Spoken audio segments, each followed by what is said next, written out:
Here we go.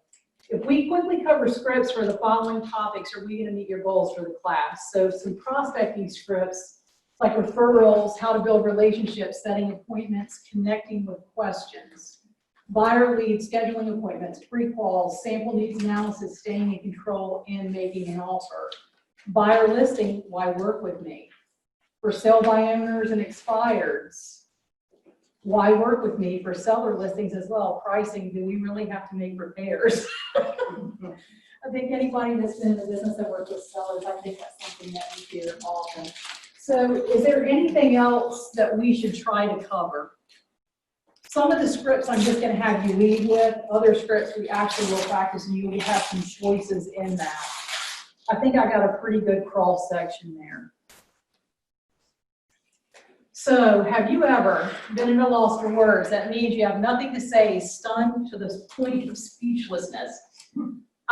People would tell me that I never have. Just throwing that out there. Have you ever thought the cat really had gotten your tongue? Have you ever had your brain freeze and it's not because of the milkshake, the right words simply escaped you? Have you ever thought you knew what you wanted to say, but the concept just wouldn't form? So some synonyms for at a loss for words, and really pay attention to these because some of these I think really made me stand up and take notice. So affected, beaten, buried, conquered, defeated, overthrown, and swamp. Are these words that anyone wants to use to describe their real estate career? No, but you feel that way sometimes, Right. you know? So hopefully some of this will help, right? This is, when I first started in real estate, I thought, I'm really kind of grassroots and organic about stuff, and I thought, I have a gift of gab. There's no way I need scripts. There's no way I need dialogues. I've got this cold. And over the years, I had to rethink my position on that. And it really does help. Now when I'm teaching a class like this, or I'm counseling and consulting with agents, when I'm out working with buyers and sellers on rare occasions that happens anymore, I find myself going to these scripts that I thought at the beginning of my career I would never use. So when you Google real estate scripts, there are about 1 million options that come up. I may have exaggerated a little bit, but I lost count after 500,000. So if scripts are that important, then why don't we spend more time learning and practicing them? Why do you think that is? If I can Google and come up with that many, Jonathan, what you got? It's hard for someone. Yeah, I mean, I think that's true. Not knowing, not even understanding how to go about practicing them, right? So hopefully we're going to fix that tonight. So here's a couple of housekeeping rules. So when I first said to the board that I was going to teach this class is right about the time that the big lawsuits in California started falling about script practice and training and negotiable and all these things. So we're going to get this housekeeping stuff out of the way. So what does negotiable mean? Negotiable means it's like playing tennis, right?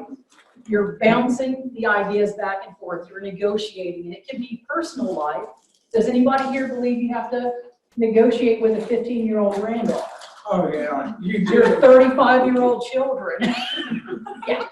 You're negotiating your 3-year-old. You're negotiating all day, every day. We're negotiating. So what items are negotiable? Everything. Everything. Would you agree that in real estate, for the most part, everything is negotiable? Whether we're negotiating with a purchaser as a real estate agent, whether we're negotiating with a seller, whether we're helping to seal the deal, we're helping a seller and purchaser negotiate, right? So these are all things that are negotiable. Can I prepare in advance for conversations about chickens and other topics? So we all understand that the commission conversation in a mixed group of people from different offices, we call that chickens, because we really can't have that conversation. We try to stay as far away from that as we can. And the reason is that you can prepare in advance. You can set your own standards when it comes to that. You can set your standards in your office. We can't set standards like that in a group. So we're going to call it chickens. So am I taking advantage of someone if I take the time to learn scripts? This was one of the big points of contention on this lawsuit. So what I'm going to tell you is this: if you are, then you're very, very, very good.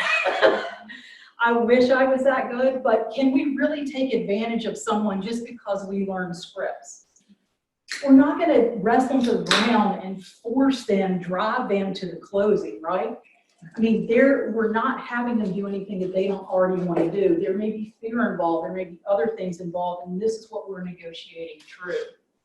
So please make sure you observe any do not call list. Don't solicit if it's not allowed. Check with your broker for their guidance and other specifics on what you can and can't say or whom you can and can't say it to. This is just a class on scripts and dialogues. I'm going to tell you that they're where the buck stops in your world, right? And before I had this conversation, I had a conversation with my broker and said, this is exactly what I'm going to say. So this came from actually the profile of 2019 NAR profile of home buyers and sellers. So I'm not going to cover a lot on this, but I thought it was pretty significant. Chickens are always negotiable. Does anybody have a question about that? But down here it said, people that filled this out and sent it back to the National Association of Realtors said, in 2007, 13% of them said they didn't know that commissions were negotiable. 18% in 2019 said they didn't know that commissions were negotiable. So definitely have that conversation with your broker, but I'm telling you, commissions are always negotiable, right? And that's what we're going to say. Huh? Do we want clients to know that? Yeah, yeah, we do. But you're going to have that conversation with your broker, and they're going to talk to you about the specifics of that, right? And that's all we're going to say about that. Okay, deep cleansing breath. Now we can get on to the fun stuff. Now the housekeeping stuff is out of the way. So did you find everything you were looking for? Go ahead, look around, and please let me know if I can help you. I see you admiring that large screen TV. Are you looking to have one in your home this weekend for the big game? Recognize any of these phrases? They're all well known and commonly used phrases in the sales and service industry. Does anybody in here question whether you're in sales? All right. Your success is dependent on your use of real estate language, and that's what we're going to be here. That's what we're going to be talking about this evening. So there are two ways to proceed. There's an entrepreneurial, which is to chat up whoever happens to cross your path, and there's nothing wrong with that. The other way is to be purposeful, prepare, know who you want to talk to, block the time to communicate, and prepare for great conversations that add value. This is, of course, what this class is all about, is the second option, right? Now, once you start learning some of these scripts and dialogues, that's definitely going to prepare you for the first case, right? And there are options for that as well. So why scripts and dialogues? Have you ever listened to someone talk and realized afterward that you had no idea what they were saying?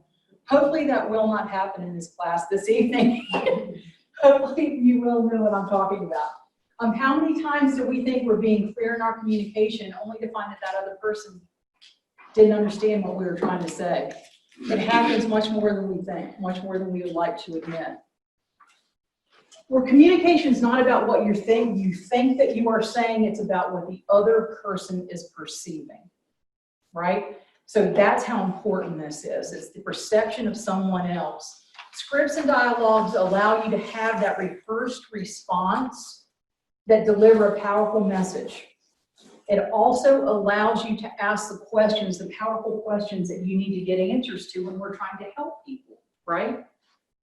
So how many times have you asked a question in this business and didn't get the answer that you thought you needed? So hopefully this is going to help with some of that too. Scripts and dialogues make sure you are prepared and ready for any conversation. Scripts and dialogues give us the confidence to do our job. They allow us to stay focused and in the moment. So think about that for a minute. So how many times do you guys think that we're in conversations and we're not really listening or engaging to someone else? What we're doing is thinking about what our next response is going to be, right? So if I can show you some scripts and dialogues and have you practice these and learn these, then maybe it's going to allow you to stay focused on that person that's sitting across from you in a different way. So they provide consistency in what we say and do. If it's scripted, you know, could I sit down in a witness seat in a court and say, this is how I do business. This is how I talk. These are the things that I say all the time. Absolutely. So it provides that security, it provides that sense of comfort in this business, right? Would you guys all agree that we have to have uncomfortable conversations in this business? All the time, all the time. Do you lose sleep over those uncomfortable conversations? No, I didn't. And so scripts and dialogues will help you have that prescription of what you need to say and how you need to deal with those things. I promise you. So can you guys name 2 more possible benefits that knowing scripts and dialogues might help you do, or have I covered everything? Boost your confidence, which, well, you have confidence up there. Yeah, but that's true. I mean, I think that really is true. Once I really started thinking about this, it really does, right? Because does it matter how long you've been in the business? Can everybody learn scripts and dialogues? Right? It reduces your stress. Because you have that in your arsenal, you have that thing in your toolkit. Does it also make you appear knowledgeable, making sure that way involved? Absolutely, I think so. You know, I don't know, I think it's like anything else. I think it's like people that tell me they're going to wait to have children until they're ready. I don't believe that ever happens any more than I believe you ever know everything you need to know in real estate. I know Jay and I look at each other now, and I know I certainly do, even after 20 years and go, that's a good one, I've never heard that one before. So it does happen, and we're not going to cover everything, but there's going to be a lot of the minutia of this business that can be covered with the scripts and dialogues, a lot of those conversations that you have all the time. So let's talk about the anatomy of a script. So we're going to learn about anatomy. Don't think that you're in the wrong class. Scripts are built a specific way for a specific purpose. There's a science behind scripts. All successful scripts have an introduction, a value statement, a qualifying question, pain points, a point to build interest, embedded commands, and a close. So these are scripts, specifically scripts, not necessarily dialogues, because dialogues are a different thing. Scripts are focused to help you reach a specific goal, right? So would you say that you probably need to know what your goal is when you go into a conversation to know what script you need to use? This all sort of works hand in hand. So here's an example, introduction. Hello, this is Stacy. You have a moment. Have I caught you at a good time? That could be something else that would fit there. I'd like to share the exciting news that I've started a career as a real estate agent with, name your company. The value statement part of this would be, with this new partnership, I have all kinds of knowledge, or all real estate knowledge at my fingertips, supporting me so my clients and customers get all my enthusiasm and hard work, or so I can focus on my attention on my clients and customers. Would you say that would be a value statement that somebody could relate to? If you're talking to someone on the other end of a conversation and you say this as a value statement, is there value there to them, right? Embedded command. I thought about sharing this with you because I know that I can count on you to help me grow my business. And we'll talk about some other ways to say these things, but think about that value statement, or this embedded command. So if I sit down with someone, I'm having this conversation about referrals, and I say to someone, I thought about sharing this with you because I know that I can count on you to help me grow my business. Do you think that you're planting a little seed with that? Do you think that you're making them think about how can I help her achieve her goals? Is that valuable? I think most of the time we just don't ask. We don't. And so if you think about this, I thought it was important to break down scripts because I think sometimes the feedback that I get about scripts is these don't fit me, they don't work for me, it doesn't sound like me. But this sort of, I'm giving you the tools right now to almost write your own scripts, right? Qualifying question, who might you know from work, your neighborhood, or a group you belong to that might be looking to buy, sell a home, or invest in real estate? Can you think of anyone? Thank you for taking a moment to think about it. Interest point. I have tons of information about the real estate market or local interest etc., whatever, fill in the blank, whatever you want would add that interest in your area, and I would love to send it to you. Is this your current email? And the close, thank you for your time and help. Please let me know if there's ever anything that I can do for you. Does that sort of open the locked door, right, to understand how these things are built? So what I have next, a little exercise, is I thought that we would just go ahead and build our own script. If you'll just take one of those and pass it along. We'll go ahead and build our own script for referrals. And that script that we just went over really sort of, in my mind, covers some of the points that you would if you were asking for referrals.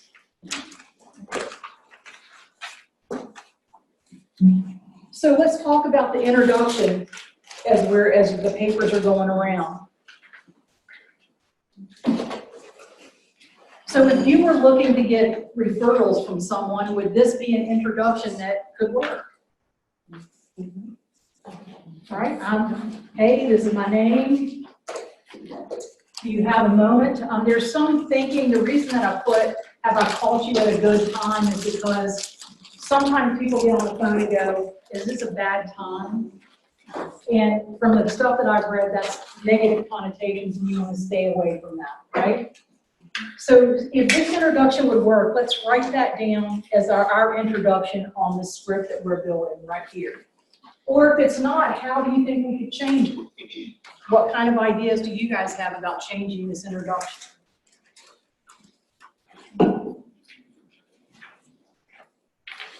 I just put, good morning, this is Jay with Keller Williams. Do you have a minute? Real simple. I mean, I think we overcomplicate too much. Just keep it simple. That's right. So what do you guys think about that? Hey, this is Jay. He would love it if everybody in this room started making calls for him like that. So maybe I can put your name in that line. I'm gonna say, no, I don't actually, because I'm automatically gonna think it's a sales pitch. Well, What I said? Yeah. Okay. Do you have a minute? Yeah. Okay. yeah. So I think this sort of, I think have I caught you at a good time? Have I caught you at a good time? Can we have a conversation? I'm gonna say no. No. I get to any telemarketer calls. And you very well may. That sounds timely. Like you say, have I caught you at a good time? Sounds like it's gonna take a while for what you have to say. But if you're working in your neighborhood, you can always introduce yourself, so-and-so realtor from the neighborhood, or from a certain club you're in, or gym, or whatever.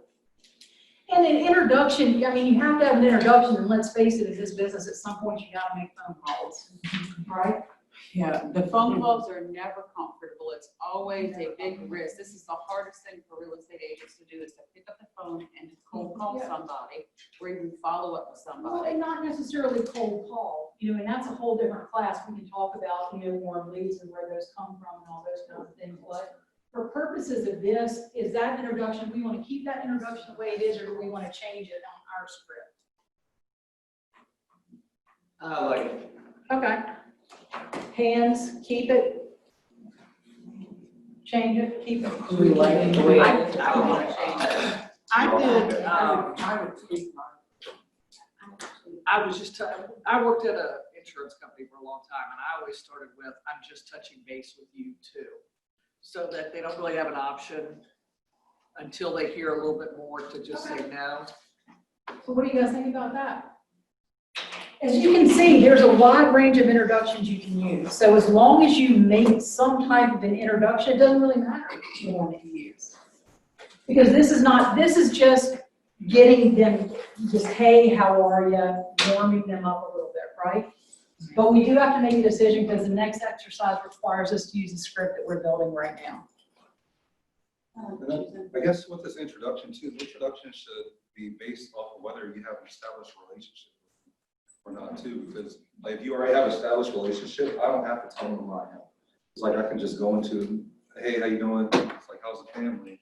Or something more personal, whereas if it's cold calling, so to speak, or it's like I don't know who the person is.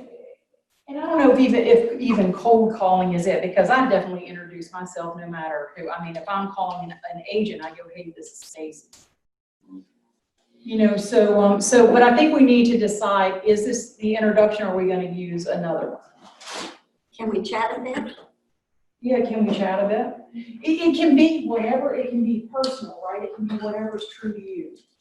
And I think this has been one of the biggest sticky points about scripts for me over the years is that they never sound like me.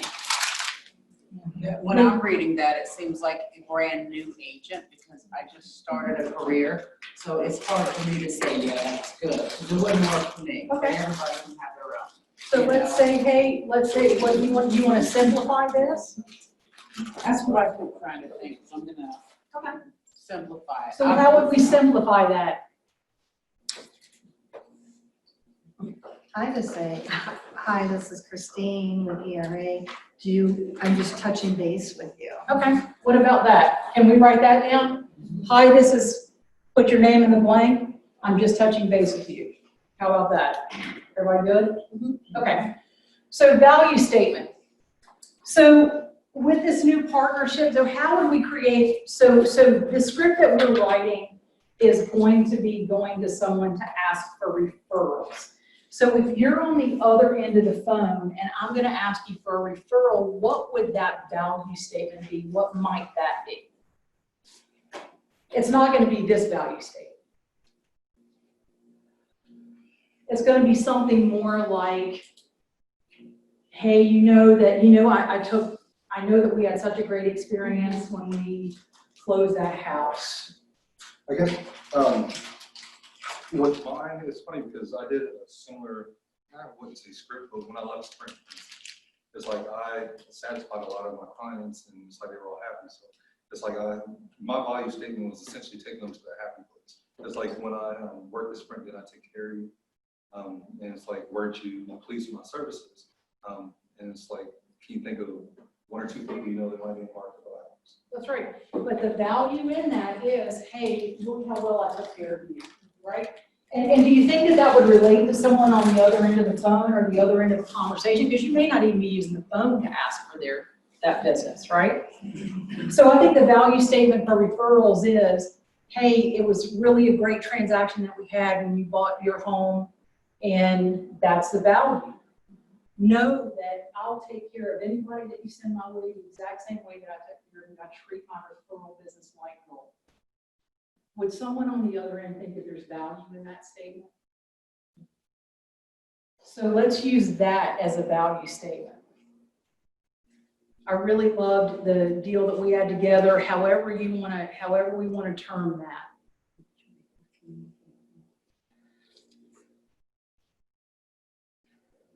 And so the embedded command part of that, so this could work, right, for referrals. I thought about sharing this with you because I know that I can count on you to help me grow my business. There's something that I've sort of changed my way of thinking on about this, and this has been fairly recently. To me, the transition has been from this help me grow my business to my goal was to help 25 families into homes this year. Does that sound better? Does that translate better than, why don't you help me grow my business? Well, and automatically, they could probably think of a couple people that would help you to. Right. And so you're doing this, so you're creating that sense of, hopefully they owe you this, right? This buy-in. We're going to buy into this conversation. So I think for me, the embedded command is, my goal is to help 25 families into homes this year. You change that to 65? 65. Whatever, fill in the blank. Fill in the blank, right? And so that really could be, and that, but it still creates that same idea, right? And so I think that I've sort of departed from the way of thinking and celebrating me and the business I do too. Let's celebrate the wins with the buyers and sellers, right? Let's celebrate them. Hey, this is awesome. It's so exciting. You're in a new home. What a great addition to your life, right? So that embedded command is going to be a little bit different for me. So the qualifying question stays the same, don't you guys think? Who do you know? Who might you know from work? The thing that makes this qualifying question stronger than what some people might ask is the thank you for taking a moment to think about it. you've already started creating this idea with them of, I have 25, 65, 150 families that I want to help into new homes. We're already sort of pulling those heartstrings a little bit, right? And so this idea, thank you for taking a moment to think about it. It's like writing an email and going, thank you in advance for taking the time to think about this, right? It creates that action. And so this is what we're going to do. So I like this. So let's keep this qualifying question. Does everyone agree that yes, there's some strength in that? I gotta write it down, so don't go nowhere. I won't go anywhere. It's going to stay up there.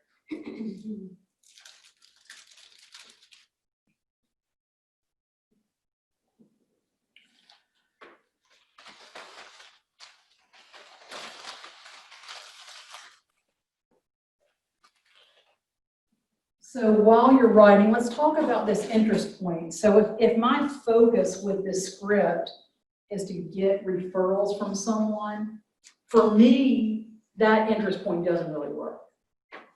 Right? Would you guys all agree? So we need to think about another interest point. So if I'm talking to Jonathan and I'm saying to Jonathan, hey, that deal that we did together was so fantastic. I loved working with you. Your family was awesome. Who can you think about that may be interested in buying or selling or investing? Thank you for taking a moment to think about it. What would an interest point be that I could say to him? I loved working with you so much. I can't imagine that you do not have any friends that would not be as great as you are. You phrase it like I would imagine that all your people, your family, your friends would be as awesome to work with as you are. I would love to show them what's available. I would love to share this process with them. Could that be an interest point?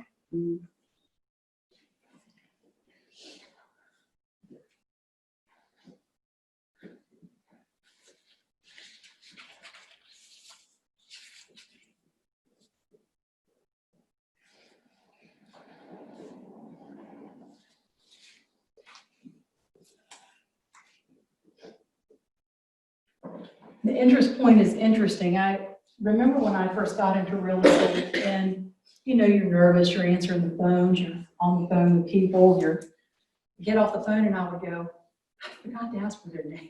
I forgot to ask for their email. I forgot to ask for their phone number. So I started carrying my little cards with me that had all those questions on there. So here we are. We're saying, is this your current email? You could put a question in there. You could say, what's the best way to communicate with you? What's the best way for me to get this information?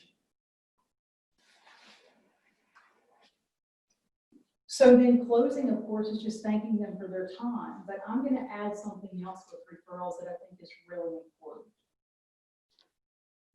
And that is this. So if I look at Danya and I say, Danya, if you could think of anybody, you just send their name to me, just shoot me an email or whatever you want to do.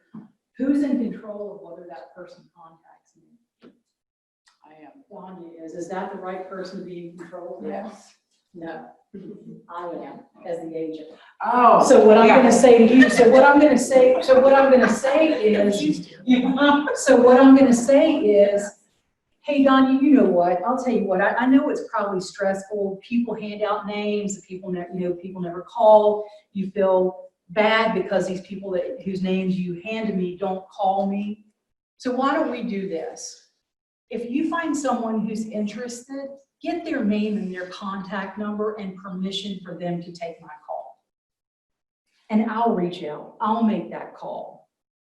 Does it sound like I'm being an agent going, hey, I need that business? No, I'm making it a service. I'm saying, Donnie, you don't have to worry about this. You've got my back on this. You're helping me find homes for 65 families. I'm going to help you out by not making you responsible for whether these people call me. At the end of the day, as an agent, I want to be responsible for that information, right? I want to be the one making that call. And if I have Danya's permission or Danya saying to them, will you take her call, then is that a cold call? No, that's a warm lead. Warm lead is one of the warmest kinds of leads.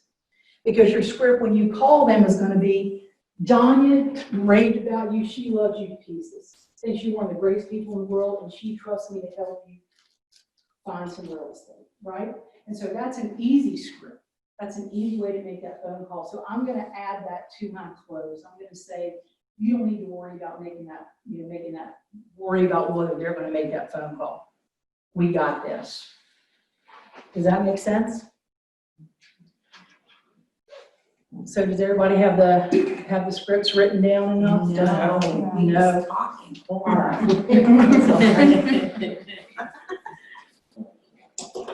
We've got time, so I can give you a little while. So is this exercise a little bit helpful? Does it help sort of take down some of the mystique of what scripts are? Gives you ideas to work with. Right, because to me, I think it's easier to internalize a script if it comes from me.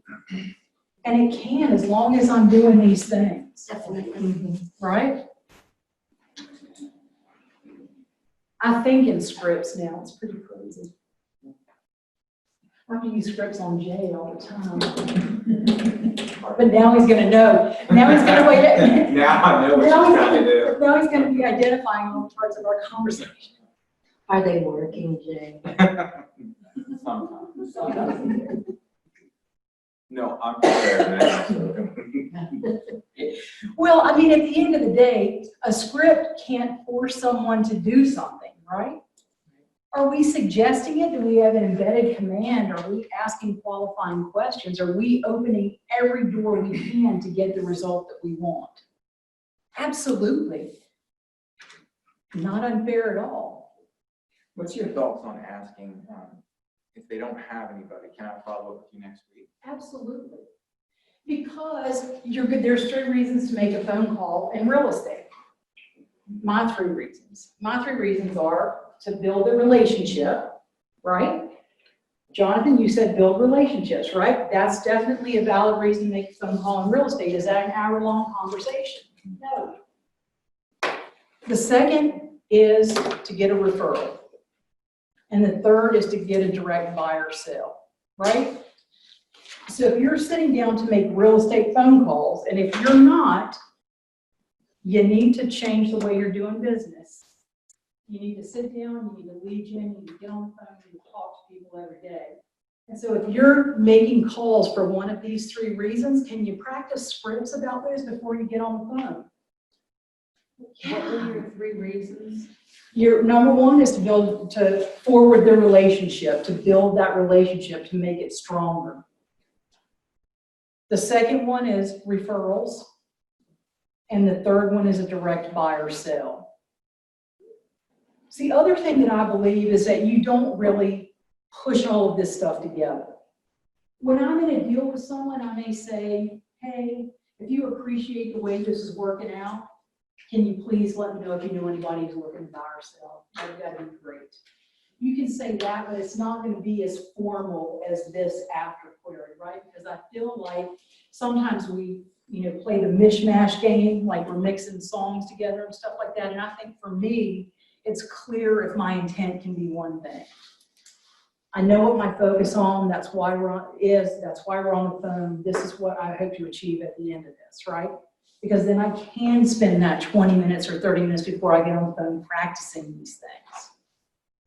Okay, so has everybody finished writing? Any questions about that? Okay, so we did that. So now we've built our own scripts. So now I'm going to talk about how you learn scripts, because that's the next thing in my book that always causes me pause, right? How am I going to learn this script? I wasn't real good at memory. There's so much stuff we have to learn on a daily basis. I'm just praying that I don't let stuff fall through the cracks. I don't have a lot of time to be able to do this. This is how we're going to learn scripts. How to memorize a script in 6 steps. So this script that we just wrote, this is what we're going to do. We're going to learn the script. You're going to read the first sentence of the script out loud 5 times, and don't start yet. Let's get through this and then we'll all do this. Repeat the same sentence 5 times out loud with a huge smile on your face. Why do you guys think a huge smile on your face? Exactly right. It comes through in your voice. Those, you know, it makes it a different thing. I also would say if I'm learning scripts and practicing scripts alone, I'm standing up because that changes the timbre in your voice as well. We're gonna read the second sentence of the script out loud 10 times while smiling. We're gonna say, put down the script and from memory, recite the first 2 sentences out loud 10 times with a smile on your face. If you make a mistake, you're gonna need to go back from the beginning and read the first sentence of the script out loud 5 times. It's gonna be a little loud in here. Everybody's gonna do this on their own. We're gonna say, continue adding 1 sentence at a time, repeating all 10 times and smiling. So, are you gonna be in a situation where you don't have your script right there in front of you? Probably not. But if you needed to, you could, hopefully. So then you're gonna say the entire script as fast as you can 5 times in a row. So what this is gonna do is you're gonna read, memorize, internalize, and this gets you on the way to making this script your own. Make sense? You guys ready to try with the script that's in front of you? Just everybody do on your own time. It's gonna get a little loud in here. Nobody's listening to you. It's a safe place. It's gotta be out loud though, and I'll tell you why. I'll tell you why it has to be out loud, because we process things this way, right? As adult learners, we learn things different ways. There are 3 ways that we take in information. It's either kinesthetic, we feel it, it's visual, we see it, or it's oral, we hear it. And if we're reading this, if we've written it, we're reading it, it's gonna imprint a lot easier on our memory.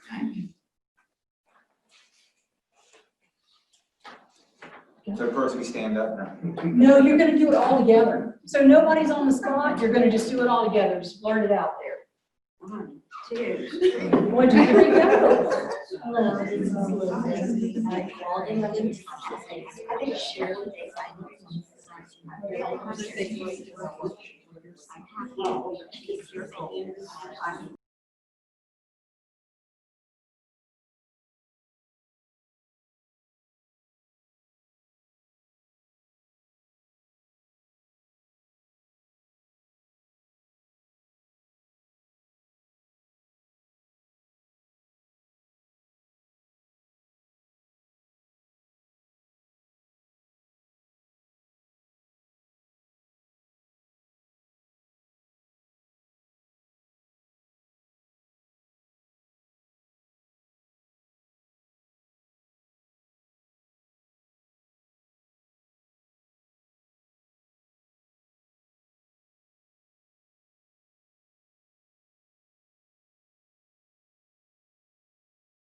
So as you're reading through this, are you thinking of ways that you might change it a little bit to make it all your own? So here's the other thing that happens when you're reading through it is that, where you start thinking, you know, this is not really how I would say that.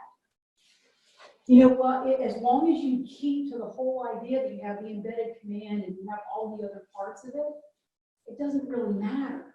The value is going to be different depending on who you talk to, right? I have problems determining what my value is. Like, why do people want to work with me? That's a whole nother class. Okay. But at the end of the day, it's just like scripts, right? It's gotta be you. Right? It needs to be, you're sharing a part of you that some of them probably get pretty close. You're sharing personal stories, maybe, whatever it is, whatever you're trying to achieve is gonna dictate the scripts. And some of these scripts can get a little bit more in depth. Referrals is a pretty safe script, I think. Yeah. You know, and the value that you have to provide is the perception to that other person. It's what we call an I to you statement, right? So if I sit up here and I say, I am the greatest thing since sliced bread, I truly believe this. Thank you guys for all being here and you know that about me. Well, that doesn't translate into anything for you guys as the participants in this class, right? So if I were to use that as a part of a script, that's gonna fall short of what I want to achieve. What I need to determine, no matter how small, is what's that kernel of value that I'm gonna provide, right? I'm gonna love these people just like I love you. They're gonna be part of my family. I'm gonna embrace them in these big arms and we're gonna hug out, whatever it is, whatever that value is. Does it have to be something huge? No, this is a referral. It doesn't have to be something huge. What it needs to be is something that would provide value to someone else. And that's perception, right? But you have to think about it in those terms, not what I think my value is, but what would be important to someone else. So do you think you have to step outside of this realm that a lot of us live in about the me realm? Yeah. You got to start thinking about that person that you're trying to connect with, because you're connecting to a script that's not very long. So how can that be perfected? How can that be the best that it can be in that short amount of space? All right. So did you guys find these steps hard? I know it's a little confusing when we're all sitting in here, and there's always that whole idea. When I said I was going to do a class on scripting, I knew we had to have role play. The first thing that crosses anyone's mind is nobody's going to participate. There's just that whole, attachment to this. What I hope is that we get enough out of this so you can take this stuff with you and learn through this stuff and use this on your own. Because you do need to practice scripts and you need to practice them alone. You don't have to be there with someone else. I'm trying to refine some of my technique when I'm meeting with agents and talking to agents. I'm not going to be able to do that on my own. I'm going to have to sit down with Jay. I'm going to have to sit down with Io. I'm going to have to sit down with my granddaughter. I'm going to have to sit down with someone and refine that technique. Because going back to those earlier slides, in my head, this is what I'm saying. Someone else's perception may not be that at all. Right? So this is why we practice these things. This is why they're built this way. This is why this idea is there. So you guys all have copies of this stuff. It takes you right through these slides. So now the next question, you guys need to be honest with me. Are you ready to role play or not? Are we role playing or are we not role playing? Recording yourself is a really, really good plan. They were just saying that over here. And that really is a good way, right? I mean, if you can get past what your voice really sounds like, because in your head it sure doesn't sound like Before what you it make does on the tape, video. right? But because then you can work on the intonations, you can work on those things, right? No, I wanted to post it though. So here we go. So there's one thing on the bottom of this that I do want to call your attention to. So do you think that working with scripts and dialogues will allow you to stay in charge of the conversations that you have? Yes. So here's what I'm going to tell you about conversations. The person that's asking the question is the one that's in charge of those conversations. Make no mistake about that. Because by asking the questions, by rolling these scripts out, you're directing, right? Or the person stating fact. Yeah, exactly right. You're directing that conversation. You are in charge of that. So we're not role playing. Is that what I'm getting? No. All right. So we won't do this either. I'll role play. So I will say, so we'll role play. Are we role playing? Yes. Okay, so why don't we do it? This is a little bit safer. So why don't we, I have a bunch of scripts here. And when I tell you guys a bunch of scripts, I mean, I have scripts for listing presentations. I have scripts for seller objections. I have scripts for pricing objections. I have scripts for expires, for sale by owners, for present the buyer's needs analysis. Is that a new concept for people, buyer's needs analysis? Meeting with that buyer and finding out face to face what they want, right? Buyer informational scripts, objections to setting a buyer appointment, overcoming buyer reluctance, common objections during home viewing. Recommending that your client accept the offer. Recommend that your client make a counteroffer and not just reject, right? Explain the benefits of pre-approval. Who has a tough time with that? I think a lot of people do still. A lot of people do, right? It's all how you spin it, but here's a script for that. Staging objections. What if you have a seller that doesn't want to make repairs? How are you gonna handle it? Some of those aren't so much a script, some of those are more dialogues, but that's what I said, we got scripts and dialogues. And pricing. Pricing to sell is based on understanding what is selling. So these things, so I mean, if everybody just wants to come up and I can set these out, we can pick up one of these. What I'd like to do though, for purposes of this, it may be safer if we get in groups, right? 4, you know, and then the rest of these guys in a group, right? We'll get in groups. So get in groups, which group are you going in? And then I want you guys to come up with a spokesperson. And come up with a script that you guys want to practice in your group, right? A little bit safer than doing it right out in front of everybody. Now, the spokesperson does need to be comfortable standing up and saying that script. Okay, so whoever that spokesperson is. Okay. So it doesn't need to be perfect. This is just practice, right? So what I'd like to do is for each group in turn, the spokesperson will stand up. We'll start over here with this group. So what I want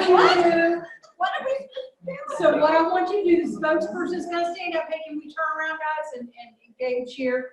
So I want to know what the script is about.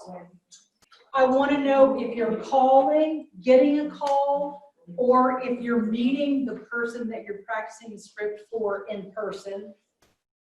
And then I need someone to be the other person to play that role of the other person, right? So it's going to be someone in your group, or it could be someone in another group. Okay? Make sense? Yeah, sure. Okay. So Kathy, is that you? Go ahead and stand up. Does the speaker answer the question too? Help answer the question or no? Yes. No, I can't play two roles. Who wants to role play this out with Kathy? Which question? Oh my God, What is it about? What is it about? This is staging Page objections. 38, page 38, objection 2. I'll read it to you. I'll read you the question. Right? Okay. And then you're gonna give the answer. Yeah, perfect. Oh, yeah. So we'll just role play this over here in the group. Okay? Yeah, stand up. Yep. Do we really have to make this repair? Well, don't think that the buyer's gonna be coming in here to buy a house to make it their home, just like you did, okay? So the repair could cost them, make them, if you don't want to do it, make them walk, if it's something they really want. It also can, just after the showing, it could make the person make a much lower offer than they would have made. Also, I think it's your best option is to at least try to negotiate with the buyer on a repair. Okay. So give a round of applause. Thank you. So I know that we're limited by what's on the paper in front of us, but think about this in terms of this. So something else that may happen in a script like that is that Kathy may say, you know, this is probably going to come up on a home inspection. And then once it comes up on a home inspection, you may be in a position where you're forced to negotiate it at that point anyway. So if you fix it now, that may be something that you want to think about, right? One less issue. Another thing that's effective, right, is when I walk in, you know, I do my yellow legal pad walkthrough with sellers first before we even sit down and look at any paperwork. And I say, if you don't mind, I'm just going to take notes as we're walking through, right? You guys tell me what you love, you tell me what you think, and if you don't mind, I'm going to tell you the things that I think we need to think about, right? It's a hard. Would you guys agree that that's one of the hardest conversations that you ever have to have? Would you guys agree with that? Hard conversation? So I'm going to make this even harder. Excuse me, hang on. I went on a listing appointment one time, and I walk into this house, and the lady has tears in her eyes, and she said, and I have to tell you, I walked in, the carpet was periwinkle with shiny stuff in it. The walls were a teal glitter, and it's a split foyer in Sycamore Village, right? And I walked in, the lady had tears in her eyes, and she said, my husband left me for a younger woman. And me and my girls stayed up all night for the past 2 nights and painted this house this way because it makes us feel great. At that point, there's not a script that you can think of that's gonna work. I just said, God, please don't let me get this listing. Please don't let me get this listing. And sometimes that's exactly what happens, right? The husband with the young girlfriend. But he ended up coming back because they called me next week and said everything's good and we're going forward. But sometimes you will get into a situation where you think it doesn't matter what kind of scripts I have, it doesn't fix this, right? But that's always a hard one, right? So let's move on to this next one. Jonathan, are you my spokesperson? Who's going to play that out with you? You guys, I'm not telling you. You guys decide how you're going to do it. Yeah. Okay. Jonathan, my name's Ryan Durst. I'm with Honor Realty Results here in Martinsburg. Right. It's good to meet you. I see that you have a beautiful house. By the way, we are going to list this house, and I'm in the house and we'll walk around. So Jonathan, tell me a little bit about the house. You've been here how long? I'm about 5 years now. Okay. Do you like the house? Is there any quirks or things about the house that could be a problem for a potential new owner? Well, obviously all houses have their own flaws, so to speak, but it's one of those things you just kind of overlook over time. But I'm sure for a potential purchaser, they may see some flaws. Oh, really? Is there any items of deferred maintenance that you guys have just not had the opportunity to get around to fixing?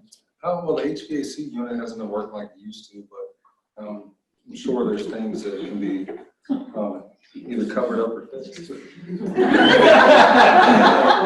probably much true. Hey, I'm not sure we want to be doing that, but anyway, John, do you mind if I write this down? Because I'm going to make sure that I get what you're telling me down correctly. That way there's no confusion about it. Let's go back to the HVAC. When was the last time that thing was serviced, you know? Probably when I bought the house with the home inspection. Okay, there was electricity in those days, right? Yeah. So the HVAC unit is over 10 years old, it looks. Okay. Anything else that you can think of? When was the last time that you had any major issues with the roof, you know? In the garage, it was leaking a little bit, but I have a handyman up there. I just don't have any receipts or anything. Not a problem. Not a problem. Okay, that's a good thing. Okay, have you thought about listing the house? I know I'm one of your first contacts. Have you talked to other agents about this yet? You were actually one of the first people. I pretty much got connected to Zillow, but. All right, well, I don't know about Zillow, but I do know this much. I work for a company that has years worth of experience. When you come list with us, we're going to put it on MLS, we're going to advertise the heck out of it. Then you're going to get not only me, but you're going to get my team of people that's going to be gunning to help this property sell for you. So it's a big benefit to go with not only a person with experience, but also with an agency that has a lot of experience too. So a lot of times when you list a house, it might be a week. I've seen properties sell in a couple of days, or it might be a couple months or 6 months, or even as long as a year. So do you guys have, you and your family, a plan of where to go once your house actually sells? I've never even thought about that, actually. Well, Jonathan, we need to think about these things, because after you list with me, I'm going to sell it next week, okay? Do we get the idea? Here guys. So you see, so that definitely was probably pretty true to what you're going to face, right? So having those questions, asking those questions, whether we believe that people tell us the truth or not in this thing, the script is the same, right? We're asking these questions. We're saying, what do you think about this? And Jonathan was much more forthcoming probably than some sellers are, to be quite honest about it. But, you know, at the end of the day, do you think that this agent's going to get the listing? Do you think he covered his bases? Do you think he talked about the uncomfortable things up front? Right? Do you think Jonathan was relaxed? He seemed relaxed. So at the end of the day, I think that that's part of the equation when you're doing a listing presentation, right? So thank you guys very much. So now on to my troublemakers over here in the corner. What is your script? So we're on the pricing script. Okay. Okay, so and if anyone ever took the big CE with David Knox or at convention 2 years ago, this one kind of followed suit with that. So I like this one. And that, So you're actually in a listing presentation. yeah, You're talking about. yes. Okay, so you guys play off of each other. Who's doing what? Okay, so Mr. Deeds, there's a few things that you can control, and that would be the cleanliness of your home. That would be the availability of your home for showings. Okay. And then, of course, your position in the market. What that means is what we list that home for and how it appears to the market. Okay. We have enough time to remember. You're good. You repeat it 5 Yeah. times. So I don't determine the value and neither do you. The market determines the value. Does that make sense to you? No, not really. Okay.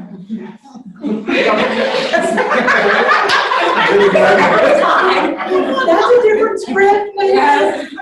So do you want to hear my professional opinion or do you want me to tell you what you want to hear? That's a good question. Go ahead and tell me your professional opinion. My professional opinion is that what you want to list for is about $20,000 higher than what the market would probably bear for your home. And if we were to list it at that price, you're going to lose some prospective interest and in turn actually take an even lower sales price than what I would suggest offering it at because you're going to lose the attention. Okay. That does make sense. Okay. So, well, good. Sounds like we're agreed. All right. All right. So a couple things. So sometimes that's the hardest thing to get to, right? So I just started dating a fellow that I'm married to right now. This was a few years ago. And he says he had gone out of town for the weekend. He went to the races. And I knew they were partying all weekend. Well, he didn't call me all weekend. Yeah, I mean, I'm a girl, so I was waiting for that phone call. So on Sunday when he does call me, I said, well, gosh, you didn't call me all weekend. And he said, okay, do you want me to be honest with you? Or do you want me to tell you what you want to hear? And I said, you know what? I want you to be honest with me. And he said, well, I was having too much fun on Saturday. I didn't really think about you, but I thought about you all day today. So was it good? Was it a good compromise? Do you think that set the tone for our relationship? Absolutely. Because that's exactly what it is. That's exactly what it's about. When we had our late unpleasantness here, we apologized for the market for a long, long, long time, probably for 2 years. We went in, don't hit me, don't hurt me. No, we can't sell your house for that. I'm sorry if you use it like an ATM. There's nothing really we can do to help you. And so we forgot to say the market dictates the price, right? Is that sort of a fallback position? It's not me that's saying, hey, I think your house is great. If I could find $1 million buyer for you tomorrow, I've always wanted $1 million buyer, so let's list it at $1 million. It'd be great for all of us, right? At the end of the day, if you want to sell it, do you want the truth, or do you want me to tell you what you want to hear? That was you guys, that was your favorite thing in there, right? Yeah, it actually says in the script though, do you want me to tell you the truth? And we thought that kind of insinuated that we were lying, so we kind of modified. Do you want me to, do you want Yeah. me I to give you your professional best opinion? phrase. She's not even a realtor. Yeah, what? Do you want to hear my professional opinion? Yes. So that sounds great, right? Is that the time to be professional? Yes. Yeah. Okay, so we're number 4 here. Yes, go ahead. So when you're meeting with a client and you're discussing the price and they say, a house down the road sold for, or I looked up on Zillow what my house is worth. So same scenario, my professional. Yeah. You know what, I get that, we hear that all the time. What I'm gonna tell you though is from my experience, that house probably didn't sell for that amount. In fact, I have it right here. Let's talk about what that house sold for. Because in my true experience in real estate, at the end of the day, the neighbors don't always tell the truth. They want everyone to believe that they got $500,000 for their home, right? And they're out in the neighborhood going, $500,000. And that's not the case at all. So that's exactly how it is. Head on. Just deal with that stuff head on. You know, I get that. Thank you so much for bringing that up. Thanks for asking that. We're going to talk about that, and here you go. And you're going to bring it right back around to here's the market, and this is my professional opinion. Right? Does that make sense? So if you practice those types of scripts, do you think that's a good fallback position on that? Always. So there's all types of negotiations, and that definitely is a big one. There's all kinds of schools of thought about when you have that conversation too, right? Are you going to have it on the phone with a seller when they say, this is what I want to sell my house for, and this is how many chickens you're going to take to do it? First of all, I'm going to say thanks so much for bringing that up. We're going to talk about that when I come to see you tomorrow at 4 o'clock. Does that work for you? Because I'm going to close to that appointment. You're going to have that conversation, but you're going to control that, right? Because just because they ask you a question, does that mean you have to immediately respond with the information that they want? Absolutely not. You're going to control that situation. Hey, thank you for asking that. Recognize that. Thanks for asking me. I just practice these things a certain way. If I can just go step 1, 2, 3, 4, 5, 6, 7, 8, 9, 10, we'll get there, I promise. But let me go through steps 1 through 5. Make sense? All right, so you guys go ahead. So let's do the same thing that we've done. So tell us your script. Can What I ask script? a quick question? Yes. Did she ask if they asked their home on Zillow, what the market of their home was? Okay. Yeah, and Zillow really, I don't even think that's a hard thing to counteract anymore. Hey, Zillow's being sued all across the country Right. for their estimates. Well, they have no access to any county courthouse They don't. where the deeds That's and the right. sales prices are recorded. Yep. And that's great. And you can say, and there's nothing wrong with saying, gosh, I hear that a lot. Because like with Redfin too is even higher. Because when I give people comps, they're like, well, Redfin says this, I want to sell it for this. So here's what the deal is.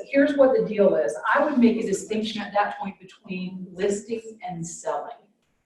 So what you're telling me is you want to list the property here because in my opinion, we're not going to sell it for that. If you just want to list, then why am I here? Well, and I think that's a good time to give them a little bit of an education on an appraiser and comps. That's exactly right. That's the best time. That's exactly right. And so you have to, so here you go. This is experience. These are not necessarily practice scripts, but these are still relevant scripts because it's what we deal with every day, but that's it.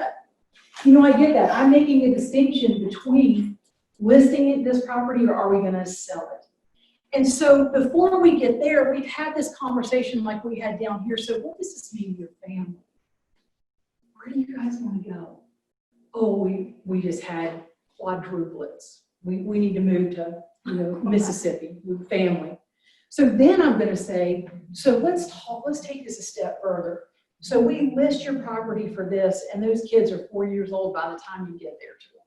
Is that what you want to do? If you do, that's okay. I'm just saying it's all about choices, right? And so I'm not going to get outrageous with them. I'm not going to do anything. I'm not going to say, you know what? F you all, I'm out of here. I'm not having a conversation. I'm going to say, hey, let's talk about this. Let's think about the realities of this and what it means. I'm going to tie it back in, right? And this is what these scripts allow us to do. They allow us to have that stored knowledge to be able to pull it right back in listing and selling. Let's talk about what the difference in that is. I'm here as a partner to help get this property sold, right? We're a team. That's right. So what's your script? Common objections during home viewings. So during home viewing, so you're an agent, you're showing property, right? Okay? And so you're there in person, And so who's playing? Who's playing? She's got the objection. Okay. All right. So anytime you guys are ready. About the house. I love the house, but this avocado carpet that runs through the whole entire house is just disgusting. I understand what you're saying, but the home does offer you the opportunity to go ahead and make those changes where you put in the wood that you really wanted. Or just change the carpet color. You really don't want to ask the seller to do that. I mean, like, because they'll end up raising the price on. Okay. She's a 20-hour real. So would you guys agree, can we agree as agents that this is a conversation that you have? I mean, you've shown 14 properties. In the first place, you should be showing 14 properties. That's a whole different process. Buyer consultation, top 5, let's agree on these things.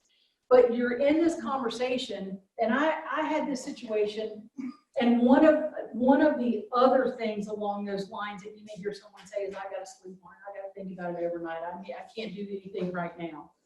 I need to talk to my father, I need to do whatever. So when I got started in real estate, there was a young lady named Marsha Moiser at Long and Foster. And Marsha worked with a bunch of buyers, or a bunch of builders. And she was a little bit of a tough cookie. So she let me show this house, which made me nervous anyway. So I'm there with this young lady, and this was her first house, and she was very green, very still wet behind the ears. She was there by herself. The showing went great. In my heart, I'm going, yeah, she's gonna buy this house, she's gonna buy this house. And she said, I just don't feel like I can write anything right now. Funny thing is, Marsha was calling me right about that time, and I said to the young lady, can you hang tight just for 1 minute? I get on the phone, I'm out on the porch, I'm like, God, Marsha, I think this went really well. I think she really likes it. I think she really likes it. She's like, go in there and tell her to get her dad there right now. Get somebody else in her family there. Get some reinforcement for this property. Don't let her leave that house. And that was a top lesson for me, right? She was on the hook. Hey, I walked back in and said, hey, I know it's your first house. I know you're nervous. I get that. Why don't we call your dad right now? Would that make you feel better? We'll wait for him to get here. I sold that house. But that lesson to me, if Marsha hadn't been on the other end of that line going, well, you need to get that. I mean, but this is like this whole idea, but that's what it was, right? It was like that idea. So what about that buyer that says we need to pray on it, we need to think about it overnight, right? I think Zillow must have that on their site also, because of all the people that are saying, we gotta sleep on it. We gotta sleep on it. So here's a good script for that. You know, I get that. I totally get that. We're here right now, so why don't we do this? Let's just sit down. Let's put it in writing. Let's write an offer on this property. I'll hold it till 10 o'clock in the morning. I'm not going to send it to the listing agent. I'll hold it, because sometimes that just means they're afraid of putting something in writing, right? I need to sleep on it. We need to chat, whatever it is. Hey, let's just get something in writing. I'll hold this till 10 o'clock the next morning, right? If you don't call me by 10 o'clock, I'm going to send it to the listing agent. Does that sound fair? Notice I didn't say I'll call you at 10 o'clock. If you don't call me by 10 o'clock, I'm going to send this to the listing agent. That sound fair? And then we'll move on to the next step. Sometimes you just got to get them over that hump, and it's the same thing with this. There's all kinds of various techniques. Show them the third house is the one that you think they're going to buy, and all these kinds of things. But it's all about nerves in some cases, right? It's the same thing with sellers to a different degree. With buyers, for sure. If you're not asking a buyer and closing that sale 14 times before you ever start showing them these properties, you know, you show them 15 properties, you show them 18 properties, you need to regroup. You need to pull it back. You need to say, let's sit down and talk about, you know, when we first sat down, these are the things that you told me were important. Now they're not important anymore, right? So what do we need to change? So has this exercise been a little helpful? Has that gotten you a little bit more comfortable with things? Perfect. That's exactly. So the winner of this is you guys, all of you, because you're here to learn how to be the best agent that you can be. Does it take work? Yeah. So here you go. I want everybody to raise their right hand and we're gonna read the script promise. So I'm gonna give you a 1, 2, 3, and on 3 we're gonna start reading. 1, 2, 3. I promise to say. I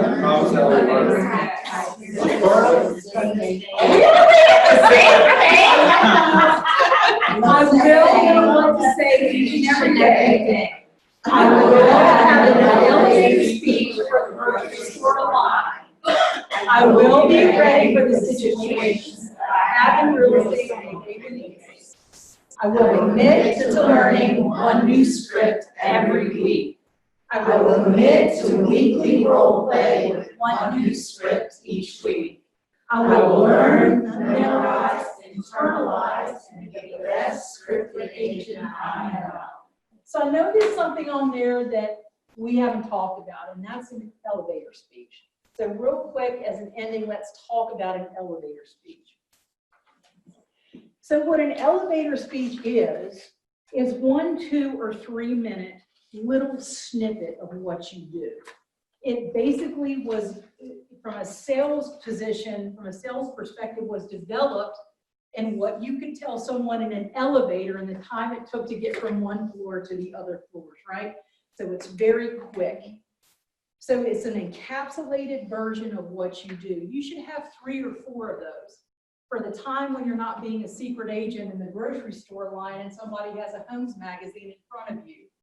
Hey, I'm Stacy Walling with Keller Williams. Gosh, that Homes magazine. Hey, are you guys just starting your search?